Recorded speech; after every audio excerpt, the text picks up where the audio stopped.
যদি গণভোটের আলোকে জুলাই সনদ বাস্তবায়ন না হয় তাহলে বিপ্লব অনিবার্য। ঢাকা মহাসমাবেশ থেকে যদি আমরা দেখি জুলাই সনদ গণভোটের আলোকে বাস্তবায়ন হয় নাই, তাহলে ইনশাআল্লাহ এক দফা সরকার পতনের আন্দোলন শুরু হবে। সংগ্রামী সাথী এবং বন্ধুগণ, ফ্যাসিস্ট শেখ হাসিনা দিল্লিতে পালিয়ে যাওয়ার পর একাধিকবার বলেছেন উনি নাকি জানতেন না ওনাকে ভারতে নিয়ে যাওয়া হবে। উনি বলেছেন উনি ভেবেছিলেন ওনাকে গোপালগঞ্জে নিয়ে যাওয়া হচ্ছে, কিন্তু সম্প্রতি ভারতের পররাষ্ট্রমন্ত্রী জয়শঙ্কর স্পষ্ট ভাষায় জানিয়েছে ফ্যাসিস্ট শেখ হাসিনা নিজেই ভারতের কাছে আশ্রয় চেয়েছিলেন। ভারত তো আশ্রয় দিয়েছে, সেখানেও জুলাই নেমে এসেছে, জানেন তো নাকি?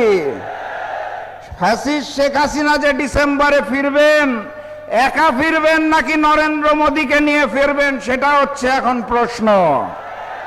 ভারতের জেনজি আন্দোলনের প্রতি পরিপূর্ণ সংহতি জানাচ্ছি। সংগ্রামী সাথী এবং বন্ধুগণ, আমরা ভবিষ্যৎ বাংলাদেশে ওই ভারতীয় আধিপত্যবাদকে আর দেখতে চাই না। ইলিয়াস আলীর মতো মানুষদের ভারতের নির্দেশনায় আর গুম হতে দেখতে চাই না। টিপাইমুখী বাঁধের কারণে সিলেটের জনগণকে বঞ্চিত হতে দেখতে চাই না। আমরা নতুন বাংলাদেশে ইনসাফের বাংলাদেশ কায়েম করতে চাই।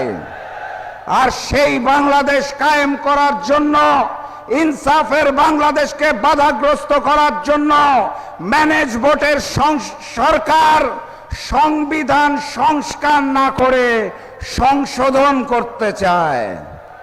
আমরা কি সেটা মেনে নেব? কথাবার্তা পরিষ্কার, গণভোটের গণরায়ের আলোকে জুলাই সনদ বাস্তবায়ন করতে হবে, এর কোনো বিকল্প নাই।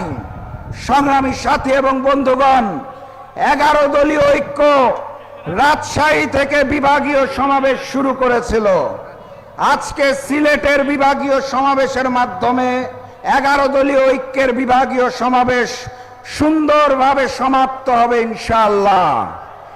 এর পরপর আমির জামাত ডাক্তার শফিকুর রহমান আহ্বান জানাবেন, ঢাকায় মহাসমাবেশ অনুষ্ঠিত হবে ইনশাআল্লাহ। আপনারা সেখানে উপস্থিত হবেন।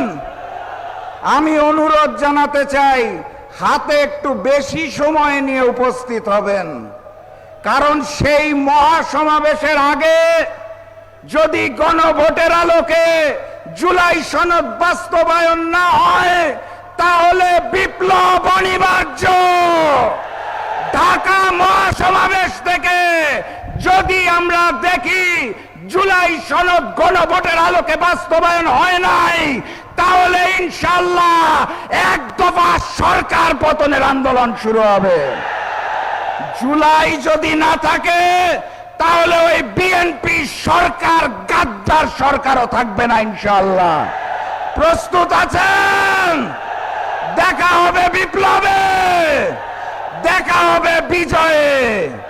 বিজয়ের পথে যাত্রা শুরু, জীবন অথবা মৃত্যু। আসসালামু আলাইকুম।